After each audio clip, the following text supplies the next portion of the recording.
धनगर समाजाला एसटी प्रवर्गात आरक्षण मिळावं या मागणीसाठी आजपासून धनगर आंदोलक दीपक बोऱ्हाडे मुंबईमध्ये आंदोलन सुरू करणार आहेत। बोऱ्हाडे धनगर बांधवांसोबत मुंबईमध्ये दाखल झालेत आणि थोड्याच वेळात ते आझाद मैदानावर दाखल होतील। बोऱ्हाडे यांनी याआधीच मुंबईमध्ये आंदोलन करण्यासाठी परवानगी मागितली होती, मात्र ती त्यांना मिळालेली नव्हती। त्यामुळे मुंबईकडे कूच करण्याच्या प्रयत्नामध्ये असतानाच त्यांना जालना पोलिसांनी ताब्यात घेतलं होतं। मात्र काही दिवसांच्या विश्रांतीनंतर पुन्हा एकदा धनगर आंदोलनासाठी बोऱ्हाडे आक्रमक झालेत। काल जालनामधून धनगर आंदोलकांसह त्यांनी मुंबई गाठली। मुंबईतल्या आझाद मैदानात शांततेच्या मार्गाने धनगर समाजाच्या आरक्षणासाठी लढा दिला जाईल, असं बोऱ्हाडे यांनी यावेळी सांगितलंय।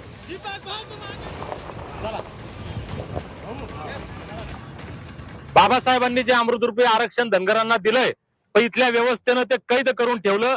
या आरक्षणाला, आरक्षण रूपी अमृताला मुक्त करण्याचा लढा जालन्याच्या आंदोलनाच्या आणि क्रांतीच्या भूमीतून याच अहिल्यादेवी होळकर यांच्या नियोजित स्मारकाच्या जागेवरून 17 सप्टेंबरला आम्ही सुरू केला होता। या लढ्याचा अंतिम पडाव मुंबईच्या आझाद मैदानात उद्या जाऊन या आरक्षण रूपी अमृताची मुक्तता करायची। उद्या अटकेपार झेंडे फडकवणारे होळकरशाहीचे संस्थापक श्रीमंत सुभेदार मल्हारराव होळकर यांची जयंती आहे। ही जयंती आतापर्यंतची या देशातील सर्वात मोठी ऐतिहासिक जयंती आझाद मैदानामध्ये साजरी करायची आणि धनगरांच्या घटनादत्त एसटी आरक्षण अंमलबजावणीचा लढा अधिक मजबूत करायचा म्हणून आज जालन्याच्या या क्रांतीच्या भूमीतून आम्ही निघालोय।